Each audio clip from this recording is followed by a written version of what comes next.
ஆண்டவர் நிறைய நேரத்தில் ஜெபம் பண்ணியிருக்காருங்க. ஆனால் ஆண்டவருடைய திட்டத்தை, பிதாவினுடைய சித்தத்தை செய்கிற அந்த நாளில் இரவு தான் பயங்கரமாக ஜெபிச்சார். முக்கியமாக ஒன்று பண்ணார், சீஷர்களை ஜெபம் பண்ண சொன்னார். திரும்ப போய் இவருக்கு ஜெபிச்சார். திரும்ப வந்து 2வது தடவை பார்க்கும்போது அவங்க தூங்குறாங்க. திரும்பவும் அவங்கள ஜெபிக்கும்படி கேட்குறாரு. ஆனால் இவரும் ஜெபம் பண்ணுறாரு. உங்களுக்கு புரியுதா? சில நேரத்தில் அவரும் ஜெபம் பண்ணுவார், அவரும் செயல்படுவார். ஆனால் நீங்களும் நானும் அதிகமாக ஜெபிக்கணும்னு நினைப்பார், ரொம்ப நினைப்பார்.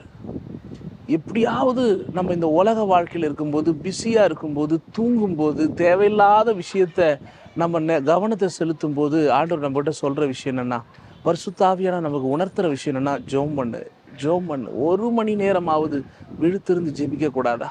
1 மணி நேரமாவது பகலில் அமர்ந்து ஜெபிக்கக்கூடாதா? அப்போது இந்த இரவு தூங்குறதுக்கு முன்னாடிங்க, ஜெபிக்கிற ஆவி உங்களுக்குள்ளே இருக்குது.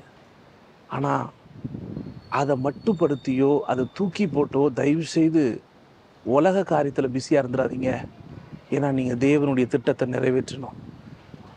அப்படின்னா அதை மையப்படுத்தி ஒரு 10 ஜெப குறிப்புகளை ஏற்படுத்தியிருக்கோம். இந்த இரவு உங்கள் வாழ்க்கையில் தேவனுடைய திட்டம் நிறைவேறணும், அவர் உங்கள் வாழ்க்கையில் அடையாளமாக மற்றவங்களுக்கு காணப்படும் நினச்சிங்கன்னா, டிஸ்பிளேயில் தெரிகிற இந்த நம்பருக்கு ப்ரேயர்னு ஒரு டெக்ஸ்ட் அனுப்புங்க.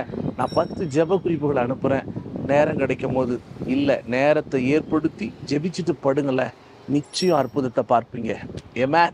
இந்த ஜெப ஊழியம் உங்களுக்கு ஆசீர்வாதமாக இருந்துச்சு அப்படின்னா, ஜெபம் டிவியை சேட்டலைட் சேனலாக மாற்றணும்னு சொல்லி தினமும் ஜெபம் பண்ணிகிட்டு இருக்கோம். ஒருவேளை உங்களால் முடிஞ்சால் தினமும் ₹1 தந்து இந்த ஊழியத்தை தாங்குங்க.